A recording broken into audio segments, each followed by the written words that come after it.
സന്തോഷമുണ്ട് സത്യം പറഞ്ഞാൽ. ഒരുപാട് സന്തോഷമുണ്ട്. കാരണം ഈ 2025 ആദ്യത്തെ സിനിമ ഇത്രയും വലിയൊരു സിനിമയിൽ ഭാഗമാകാൻ പറ്റിയതിൽ ഒരുപാട് സന്തോഷം. പിന്നെ ആസക്ക കൂടെ അഭിനയിക്കാൻ പറ്റിയാലും, അതേപോലെ ജോഫി, താങ്ക് യു. ജോഫിയാണ് ഇതിലേക്ക് എന്നെ കാസ്റ്റ് ചെയ്തു.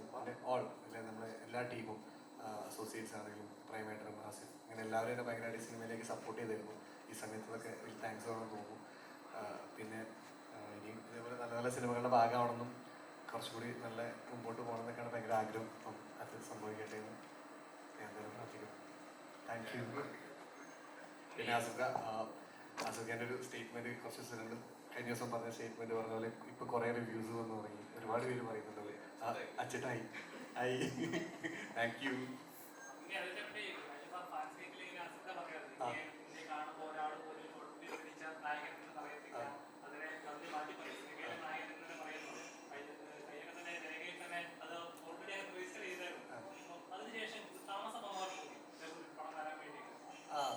ഉറപ്പായിട്ട്. കാരണം ഞാൻ രേഖ ചെയ്തപ്പോൾ സത്യം പറഞ്ഞാൽ ഞാൻ വിചാരിച്ചായിരുന്നു ഇനി കൂടെ രക്ഷപ്പെടും.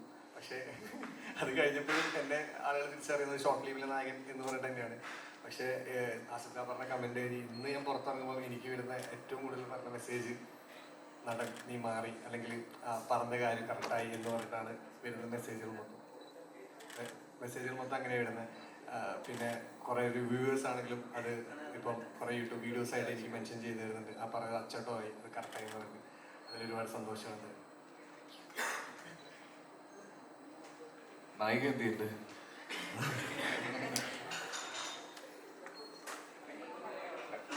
ഹായ് ഓൾ, എല്ലാവർക്കും നമസ്കാരം. ഇവരെല്ലാവരും പറഞ്ഞ പോലെ തന്നെ ഇത്രയും നല്ല സിനിമയുടെ ഭാഗമാകാൻ പറ്റിയത് ഇത്രയും നല്ല സിനിമയുടെ ഭാഗമാകാൻ പറ്റിയത് തന്നെ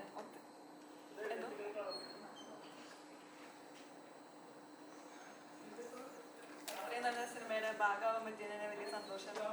പിന്നെ ഇത്രയും വലിയ ടീമിൻ്റെ കൂടെ വർക്ക് ചെയ്യാൻ പറ്റുക എന്നുള്ളത് അതിലും വലിയ സന്തോഷം. അപ്പോൾ താങ്ക് യു.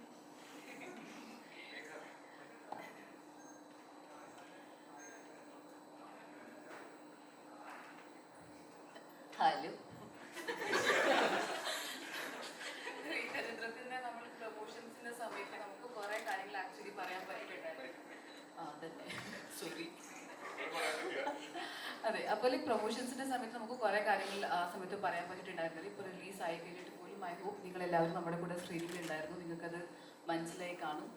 ആൻഡ് ഈ പ്രോജക്റ്റിൽ എനിക്ക് താങ്ക്സ് പറയാനുള്ളത് Jofin, thank you so much എന്നെ ഇതിനകത്ത് ഇൻവൈറ്റ് ചെയ്തതിന്. ഈ കഥ പറഞ്ഞത് എൻ്റെ അടുത്ത് ജോൺ കഥ പറഞ്ഞതുകൊണ്ടാണ് അതങ്ങനെ രേഖാചിത്രം. അപ്പോൾ ചേട്ടാ thank you so much, I look very good. And obviously ആസിഫിൻ്റെ കൂടെ വർക്ക് ഒത്തിരി ആഗ്രഹിച്ചു. One of the actor I wanted to work with Asif and I could work with Asif. Thank you Asif. Anaswara, thank you so much. It was really nice working with you. Zarin, loved being with you. Mama, nice knowing you.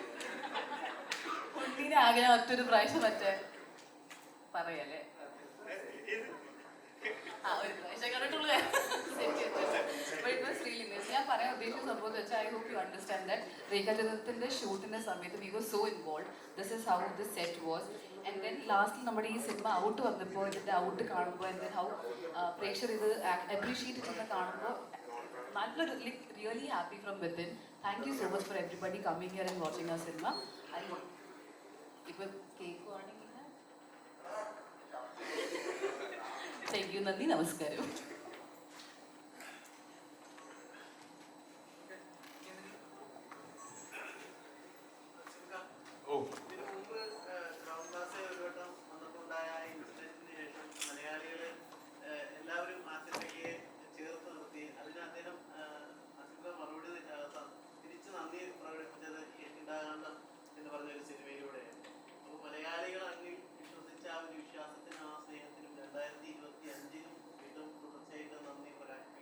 ശ്രമിക്കുന്നതാണ്.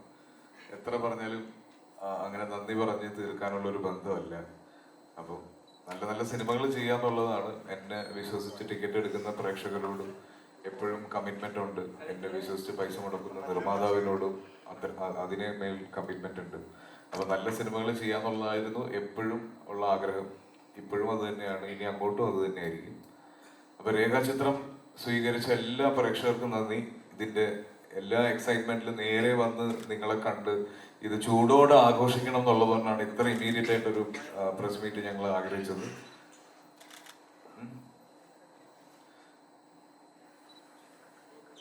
അപ്പോൾ ഇവിടെ വന്നതിനും ഈ ചെറിയ സമയം കൊണ്ട് തന്നെ ലോകം മുഴുവൻ ഈ സിനിമയുടെ ഒരു വിജയം അറിയിച്ചതിനും നിങ്ങളോട് ഒരുപാട് ഒരുപാട് നന്ദി പറയുന്നു. അപ്പൊ ഇനി കാണാനുള്ള പ്രേക്ഷകർ സ്പോയിലേഴ്സ് ഒക്കെ നിങ്ങളുടെ മുന്നിലേക്ക് എത്തുന്നതിന് മുന്നേ ഈ സിനിമയിൽ ആരെങ്കിലും ഒക്കെ ഉണ്ടോ ഇല്ലയോ എന്നൊക്കെ നിങ്ങൾ അറിയുന്നതിന് മുന്നേ തന്നെ പോയി തിയേറ്റേഴ്സിൽ തന്നെ കാണാൻ ശ്രമിക്കുക. അപ്പോൾ താങ്ക് യു. വീണ്ടും ഉടനെ കാണാം.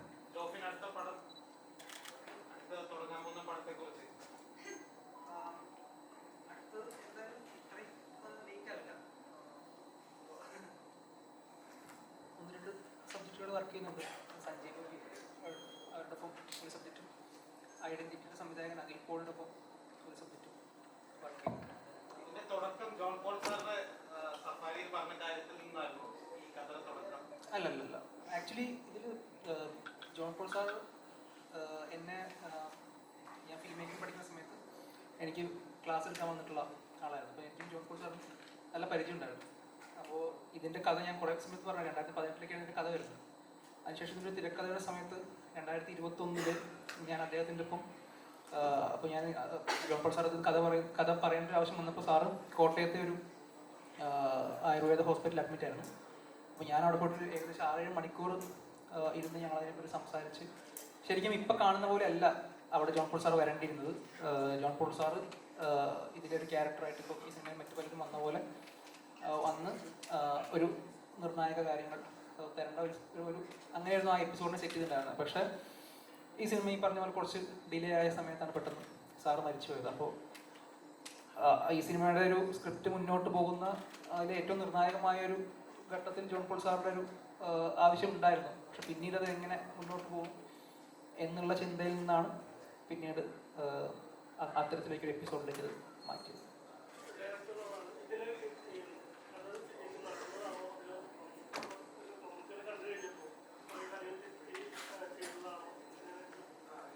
ഇതിലുള്ളത് അത് ആൾട്ടർനേറ്റ് ഹിസ്റ്ററി എന്ന് പറഞ്ഞിട്ടുള്ളത് നമ്മൾ ഉണ്ടാക്കിയൊരു കഥയാണത്.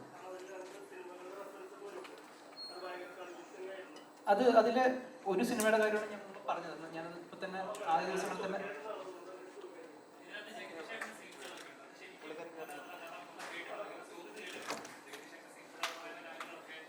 അതിനെപ്പറ്റി നമ്മൾ ഇന്ന് തന്നെ അത് പറഞ്ഞിരുന്നതേ. നമുക്ക് ഈ സിനിമയെ പറ്റി പറയുന്നത് ഈ സിനിമയ്ക്ക് യാതൊരുവിധ ട്വിസ്റ്റോ അങ്ങനെ ഭയങ്കര ഹൈ മൊമെന്റ്സോ ഒന്നുമുള്ള സിനിമയല്ല. ഈ സിനിമ ആൾക്കാർക്ക് വർക്കാവുന്നത് എനിക്ക് മനസ്സിലായത് ഇതിൻ്റെ ഒരു ഞങ്ങൾ ഉദ്ദേശിക്കുന്നതും അതിൻ്റെ പശ്ചാത്തലത്തിലുള്ള പുതുമയാണ്. അത് നമ്മളെല്ലാം ഇങ്ങനെ പറഞ്ഞു കഴിഞ്ഞാൽ ആ സിനിമ നഷ്ടപ്പെടും. അതെ, സിനിമയ്ക്ക്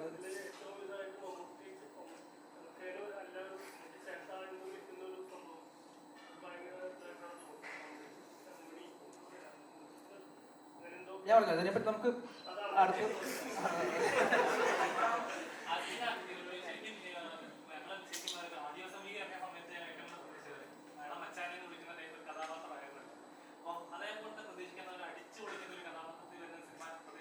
ഞാനും അതിനാണ് വെയിറ്റിംഗ്. എനിക്ക് എന്തോ ഈയിടെയായിട്ട് വരുന്നതെല്ലാം കുറെ സീരിയസ് പടങ്ങളാണ്.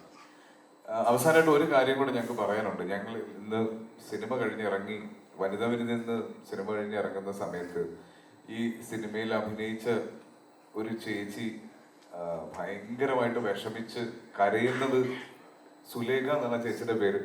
ചേച്ചി കരയുന്നത് കണ്ടിട്ട് ഞാൻ ഓർത്തു സിനിമ കണ്ട് അതിന്റെ ഇമോഷനിൽ കരയുന്നതാണോ എന്ന് ഓർത്തു. അടുത്ത് ചെന്നപ്പോഴാണ് ചേച്ചി പറഞ്ഞത് ചേച്ചി ഒരു 2 ഷോട്ടുള്ളൊരു സീനിൽ അഭിനയിച്ചിരുന്നു. പക്ഷെ നമ്മൾ പല സമയത്തും സിനിമ ഷൂട്ട് ചെയ്ത് അത്രയും നമുക്ക് ഫൈനൽ എഡിറ്റിലേക്ക് കൊണ്ടുവരാൻ പറ്റില്ല. അപ്പൊ ചേച്ചി അഭിനയിച്ച സീക്വൻസ് എഡിറ്റിൽ പോയി. അപ്പൊ ചേച്ചിയുടെ കൂടെ കുറേ പേര്, ചേച്ചിയുടെ കുടുംബക്കാരും സുഹൃത്തുക്കളും ഒക്കെ സിനിമയ്ക്ക് വന്നിരുന്നു. പക്ഷെ ചേച്ചി സിനിമയിലില്ല എന്നുള്ളത് സിനിമ കണ്ടിരിക്കുമ്പോഴാണ് അവർ മനസ്സിലാക്കിയത്. അത് ഭയങ്കര വിഷമം ഉണ്ടാക്കി അവർ ഒത്തിരി വിഷമിച്ച് കരയുന്നത് കണ്ടു. അപ്പൊ ചേച്ചി ഇന്ന് ആക്ച്വലി ഒന്ന് പ്രസ് മീറ്റിൽ കൊണ്ടുവന്ന് അങ്ങനെയെങ്കിലും ഒന്ന് സന്തോഷിപ്പിക്കണം എന്നുണ്ടായിരുന്നു. പക്ഷെ അവർക്ക് എത്തിച്ചേരാൻ കഴിഞ്ഞില്ല. അപ്പൊ സുലേഖ എന്നാണ് അവരുടെ പേര്. എന്റെ ഭാഗത്ത് പറ്റിയ ചെറിയ മിസ്റ്റേക്ക് ആണ്. ഞാൻ അത് അവരോട് പറയണമായിരുന്നു. അത് അപ്പൊ ഇനി ഞങ്ങളെ കൊണ്ട് ചെയ്യാൻ പറ്റുന്ന ഒരു കാര്യം വരും ദിവസങ്ങളിൽ എഡിറ്റ് ചെയ്ത സീൻ സോഷ്യൽ മീഡിയയിൽ സിനിമയുടെ പ്രൊമോഷന്റെ ഭാഗമായിട്ട് റിലീസ് ചെയ്യാൻ ജോഫിൻ തീരുമാനിച്ചിട്ടുണ്ട്. അത് തീർച്ചയായിട്ടും ഇത്തരത്തിലൊരു സിനിമയിൽ എനിക്ക് അത്തരത്തിലൊരു തെറ്റ് പറ്റാൻ പാടില്ലായിരുന്നു എന്ന് പറയുന്നത് എനിക്ക് ഭയങ്കര ഒരു സങ്കടമുള്ള കാര്യമാണ്. കാരണം ഈ സിനിമയുടെ കഥ പറയുന്നത് അത്തരത്തിൽ ഒരുപാട് സിനിമയിൽ ആഗ്രഹിക്കുന്ന ആൾക്കാരുടെ കഥയായിരുന്നു. പക്ഷെ അത് എനിക്ക് അവരെ അത് അറിയിക്കാൻ പറ്റിയില്ല. ഞാൻ അത് വിട്ടുപോയി. അത് ലാസ്റ്റ് മിനിറ്റിലൊരു ട്രിമ്മിൽ വന്ന സമയത്ത് ട്രിം ചെയ്ത് പോയതാണ്. അവരാണെങ്കിൽ കുറേ ആൾക്കാരുമായിട്ട് വന്ന് ഭയങ്കര ഇമോഷണലായിട്ടത് എനിക്ക് ഈ സിനിമ കഴിഞ്ഞ് ഇറങ്ങിയപ്പോൾ ഞാൻ കുറച്ച് എനിക്കും ഭയങ്കര ആ സിനിമയുടെ കേട്ടുള്ള അഭിപ്രായങ്ങൾ എൻജോയ് ചെയ്യാൻ പറ്റാത്ത രീതിയിൽ എനിക്കത് വിഷമമായി പോയി. അപ്പോൾ അത് ചേച്ചി ഇപ്പോൾ വരണമെന്ന് വിചാരിച്ചു, പക്ഷേ എത്തിയിട്ടില്ല. അപ്പോൾ ചേച്ചിയുടെ പേര് സുലേഖാനാണ്. അപ്പോൾ അതിൽ ഞങ്ങളൊരു ഉടനെ തന്നെ ആ ചേച്ചിക്ക് മികച്ചൊരു വേഷം, അതെ, ചേച്ചിയെ കൊണ്ട് പറ്റുന്ന രീതിയിലുള്ള ഒരു വേഷം ഞങ്ങൾ ആരെങ്കിലും അഭിനയിക്കുന്ന ഒരു സിനിമയിൽ ഞങ്ങളെ കൊണ്ട് പറ്റുന്ന ഒരു സിനിമയിൽ കൊടുക്കുന്നതായിരിക്കും. അത് ആ ചേച്ചിക്ക് അങ്ങനെയെങ്കിലും സന്തോഷമാവാൻ അത് ഞങ്ങൾ വാക്ക് കൊടുത്തിട്ടുണ്ട്.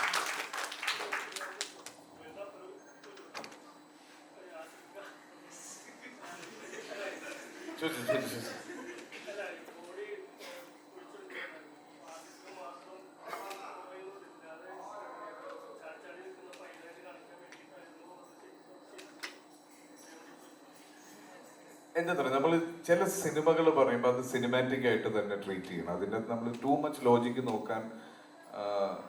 നോക്കുന്നതിൽ കാര്യമില്ലെന്നാണ് തോന്നുന്നത്. പിന്നെ അങ്ങനെ ആ ഒരു സിറ്റുവേഷനും ആ ഒരു മൊമെന്റിനും ഓഡിയൻസിലേക്ക് കിട്ടുന്ന ഒരു ഫീലിന് ചിലപ്പോൾ അങ്ങനെയൊക്കെ ചില തീരുമാനങ്ങൾ എടുക്കേണ്ടി വരും.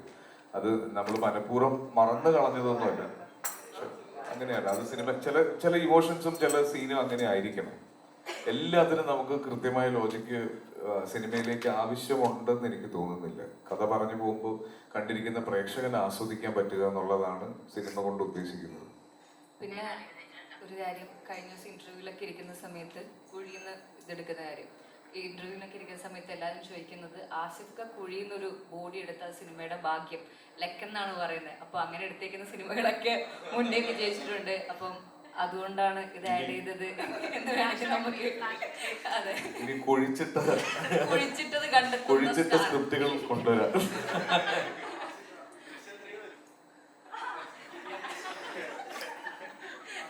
ജിത്തു ജോസഫിനോട് ചോദിക്കൂ.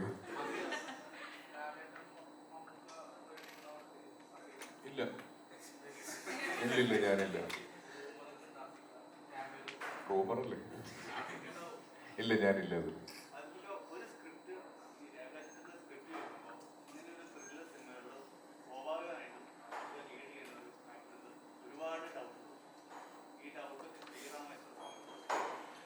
എനിക്ക് കിട്ടിയ ഫസ്റ്റ് നറേഷൻ തന്നെ ഭയങ്കര കൺവിൻസിങ് ആയിരുന്നു. ഞാനൊരു സിനിമ കാണുന്ന പോലെയാണ് ഇതിന്റെ ആദ്യത്തെ നറേഷൻ തന്നെ കിട്ടിയത്. അതിനുശേഷം ഒരു ഓൾമോസ്റ്റ് 80% കംപ്ലീറ്റ് ആയ ഒരു സ്റ്റേജിലാണ് ഞാൻ ഈ സിനിമയിലേക്ക് എത്തുന്നത്.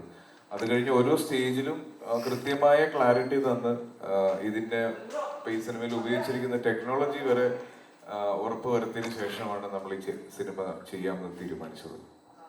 ഇന്നിപ്പോ പറയാൻ കുറച്ച് ആൾക്കാരുടെ പേര് പറയേണ്ടതുണ്ട്. അതിൽ പ്രധാനപ്പെട്ട ഒരാളാണ് ആൻഡ്രൂ എന്ന് പറയുന്ന മൈൻസ്റ്റൈൻ എന്ന് പറയുന്ന നമ്മുടെ VFX ആർട്ടിസ്റ്റ്. അതിനുള്ള കാരണം എന്താണെന്നുള്ളത് ഇവിടെ എല്ലാവർക്കും അറിയാം. ഭയങ്കര റിസ്കി ആയിട്ടുള്ളൊരു കാര്യമാണത്. അത് അത്ര എളുപ്പമല്ല. നമുക്ക് ഇവിടെ ഭയങ്കരമായിട്ട് വിജയിക്കാത്തൊരു പരിപാടിയാണ് നമ്മളത്. പ്രത്യേകിച്ച് ആൻഡ്രൂ അത് ഭയങ്കര നന്നായി ചെയ്തു തന്നു. ഒരുപാട് സമയമെടുത്തു. നമ്മളത് നല്ല രീതിയിൽ ചെയ്തു തന്നു. അതേപോലെ തന്നെ JD എന്ന് പറയുന്ന ജയദേവൻ സൗണ്ട് ഡിസൈനർ, കഴിഞ്ഞ വർഷത്തെ ഉള്ളൊഴുക്കിന് സംസ്ഥാന അവാർഡ് നേടിയ JD വളരെ മികച്ച രീതിയിൽ ഇതിൽ സൗണ്ട് ചെയ്തിട്ടുണ്ട്. ഇവിടെ മുജീബ് ഇല്ല. കിഷ്കിന്താടത്തിന് ശേഷം മുജീബ് ചെയ്യുന്ന സിനിമയാണിത്. ഇനിയുള്ള കാലത്ത് മലയാള സിനിമയുടെ ഏറ്റവും മികച്ച മ്യൂസിക് ഡയറക്ടേഴ്സിൽ ഒരാളായിട്ട് മാറാൻ പോകുന്ന ഒരാളാണ് മുജീബ്. ഇനി തൊട്ടടുത്ത് അവൻ ചെയ്യാൻ പോകുന്നത് വലിയൊരു സിനിമയാണത്. അവർ അനൗൺസ് ചെയ്യാത്തതുകൊണ്ടാണ് ഞാൻ പറയാത്തത്. അത് മുജീബ് എന്ന് പറയുന്നൊരു ആളുടെ കാലമാണ് ഇനി വരാൻ പോകുന്നത്. അതിനുള്ളൊരു സൂചനയാണ് കിഷ്കിന്താണ്ടും ജയഗായത്രിയും. മുജീബ് കൂടി ഇല്ല. ഞാൻ ഈ സിനിമ നടത്തിയെടുക്കാൻ കുറച്ച് പണിയുള്ള സിനിമയാണ്. ഞാൻ കുറേ സ്ഥലത്ത് പറഞ്ഞിട്ടുള്ളതാണ്. നമുക്കൊരു ലിമിറ്റഡ് ദിവസങ്ങൾ നമ്മൾ നേരത്തെ തന്നെ ചാർട്ട് ചെയ്തിട്ടാണ് ഷൂട്ട് തുടങ്ങുന്നത്. ഈ 90 അപ്പോൾ പറഞ്ഞാൽ 90 ലൊക്കേഷൻ ഉണ്ടായിരുന്നു. അപ്പോൾ ദിവസവും രാവിലെ നേരത്തെ തുടങ്ങി രാത്രി വൈകി അവസാനിച്ച് പിറ്റേ ദിവസം 2 മണിക്കൊക്കെ രാത്രി നിർത്തി പിറ്റേ ദിവസം 8 മണിക്കൊക്കെ വീണ്ടും തുടങ്ങി. അങ്ങനെ നടത്തുന്ന സമയത്ത് നമ്മുടെ ടീമിലെ എൻ്റെ ഡയറക്ഷൻ ടീമിലെ എല്ലാവരും ഭയങ്കര ആക്റ്റീവായിട്ട് നിന്നു. അതുപോലെ അപ്പുവിൻ്റെ ടീമിലെ എല്ലാവരും. അതിലെടുത്തു പറയേണ്ടത് ബേബി ചേട്ടൻ, പ്രേമേട്ടൻ, എൻ്റെ AD സൈഡിൽ നിൽക്കുന്ന എല്ലാവരും, അപ്പുവിൻ്റെ കൂടെ നിൽക്കുന്ന എല്ലാവരും, അങ്ങനെ ബാക്കി ആർട്ടിസ്റ്റുകൾക്കൊക്കെ പല സമയങ്ങളിലും റെസ്റ്റ് കിട്ടുമെങ്കിലും ഈ ടീമിനൊന്നും, അതുപോലെ സിനിമയുടെ യൂണിറ്റുകാർ, അവർക്കൊന്നും അങ്ങനെ റെസ്റ്റ് കിട്ടില്ല. ഈ 2 മണികൾ പോയാലും പിറ്റേ ദിവസം രാവിലെ വരുമ്പോൾ ഇവരെല്ലാം എത്തണം. അപ്പം അങ്ങനെ ഒരു ടീമായിട്ട് 60 ദിവസം നിന്നിട്ടാണ്, ഒപ്പം നിന്നുകൊണ്ടാണ് ഈ സിനിമ ആ ഒരു പീരീഡിൽ ഞങ്ങൾക്ക് ഇങ്ങനെ തീർക്കാൻ പറ്റിയത്. അപ്പോൾ അവരോട് എല്ലാവരോടുള്ള നന്ദി ഞാനിപ്പോൾ പറയുന്നു.